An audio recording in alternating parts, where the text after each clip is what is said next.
అల్టిమేట్గా normal persons దగ్గర అల్టిమేట్గా 2000 నోట్స్ అనేది ఎక్కడ కనిపించట్లేదు. ఈవెన్తో మనం బ్యాంక్స్కి వెళ్ళినా మనకు అక్కడ 500 100 ఇస్తూ ఉన్నారు. సో ఎనీ షాప్స్కి వెళ్ళినప్పటికీ కూడా అక్కడ 200 100 వరకే కనిపిస్తూ ఉన్నాయి.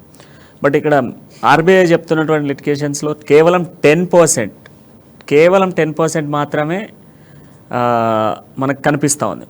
కేవలం అంటే 10% మాత్రమే రికవర్లో ఉంది. మిగతా 90% ఎక్కడ అనేటువంటి ప్రశ్న ఈరోజు మనకు కనిపిస్తూ ఉంది. సో ఆర్బీఐ ప్రింట్ చేసినప్పుడు ప్రింటింగ్కి ఎంతైతే ప్రింట్ జరిగిందో దాంట్లో కేవలం 10% రికవరీ అంటున్నారు. సో ఇప్పుడు మిగతా బ్లాక్ అంతా కూడా బయటకు వస్తుందా? అప్పట్లో కూడా చెప్పడం జరిగింది. సో ఇదే బీజేపీ ప్రభుత్వం మార్చింది 500 రూపాయలు 1000 రూపాయల నోట్ని.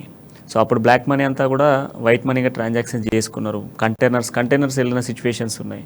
సో మరి ఇప్పుడైనా బ్లాక్ అంతా బయటకు వస్తుందా? గుడ్ ఈవినింగ్ టు అమ్మా న్యూస్ వీవర్.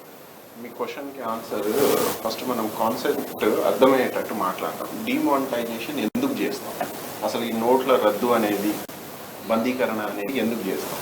ఒకటి, బ్లాక్ మనీ ఎక్సెస్ అయిపోయింది అండ్ ఆర్బీఐకి మేనేజ్ చేయనంత లిక్విడిటీ మార్కెట్లో ఉన్నప్పుడు, లైసే డబ్బులు ఉన్నోళ్ళ దగ్గరనే అకౌంట్లో డబ్బులు పెట్టుకోవడం కాకుండా వాళ్ళ కబోర్డ్లలో డబ్బులు పెట్టుకోవడం, అది జనరల్గా సర్క్యులేషన్లో రాదు.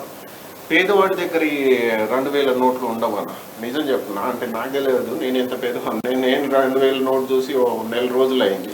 So what I'm trying to say you, a rich people they are stocking their money. వాళ్ళు ఎక్కడ పడితే అక్కడ హార్డ్ క్యాష్లో స్టాక్ చేసుకుంటున్నారు. అది లిక్విడిటీలో కౌంట్ రావట్లేదు ఆర్బీఐ దగ్గర.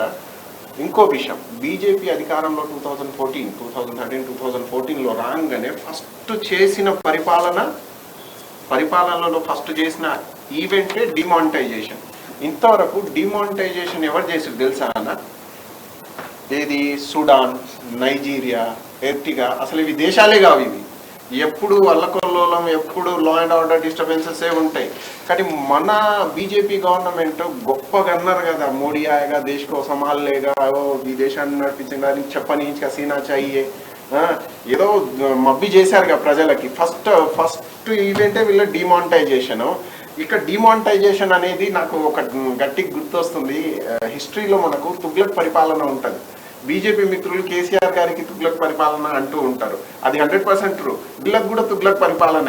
ఇప్పుడు ఇందాక అన్నగారు ఏది 2000 నోటు మేము రీకాల్ చేశాము, బ్యాన్ చేయలేదు అంటే రీకాల్ చేసి మోడిఫై చేసి వేరే కలర్లో మార్చి ఇస్తున్నారా? లేదు, directly they are calling back. ఎందుకు పిలుస్తున్నారు? ఒకప్పుడు ఏం చెప్పారు, మబ్బి చేశారుగా, నల్లధనం బయట నుంచి తీసుకొస్తాం, ఒక్కొక్కరి అకౌంట్లో పాలసీ ప్రధాన మంత్రి జన్ధన్ యోజన కింద 15 lakhs మీ అకౌంట్లో ఇస్తాము అన్నారుగా గొప్పగా బీజేపీ మిత్రులు.